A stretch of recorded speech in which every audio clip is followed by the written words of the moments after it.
Brushing the head is likely the trickiest spot on your doggy. It has loads of features that the doggies want to protect, so they likely will wiggle a little bit more until you get the hang of it, and until you get the hang of how to keep them comfortable and how to have them trust the process so they won't fight it or try to avoid it. We're going to go over different parts on the head to make it easier for you to digest. So again, we follow the Robodulo rule that every single body part has 6 sides and edges. Let's see how the muzzle looks from that perspective.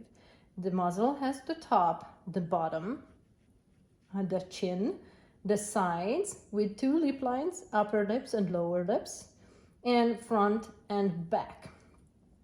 On the front, you need to make sure that you are not hurting the doggy's nose or lip line, but you really need to brush this area out because it often has mats, sticker burrs, food leftovers, whatnot. And on the back, you really need to make sure that you're reaching deep enough to cover the little lip corner on both sides to make sure that your doggy will not end up with skin infections or holes in the coat due to mats in there. So let's see how that looks when you're doing it. Again, we start with the brush to make sure that we are gently opening up mats and not with the comb, because the pins don't move, don't bend on the comb, and it causes discomfort for the doggy, so they will wiggle. I like to have the doggy's muzzle in a C hold. Now, you need to know that you're not clamping down on the doggy's face. It's just there as a gentle support to make sure that the doggy won't move in the brush suddenly. So you hold the doggy a little bit further from the midline on the lower jaw and a little bit further from the midline on the upper jaw, and so you can hold the doggy, keeping it from getting its head or eyes in the brush.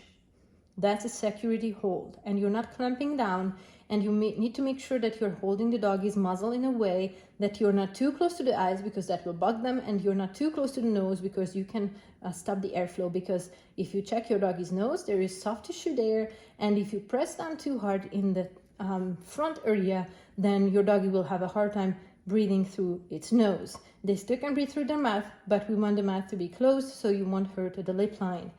Again, you have the secure hold, the C hold, and then you're brushing the side of the doggy's head like that. You can go from the bottom up, and you can know that the lip line is deep in there, so you are not going too hard, but go with enough force so you reach it deep enough in the lip line. You can lift up the hair on the sides to reach direct, to get direct access and reach the lower jaw like that, to trim, to brush the coat. And you do the same thing on the front. You can use a little brush with little plastic balls on the tips like that. You hold the doggy's muzzle this way from the 2 sides.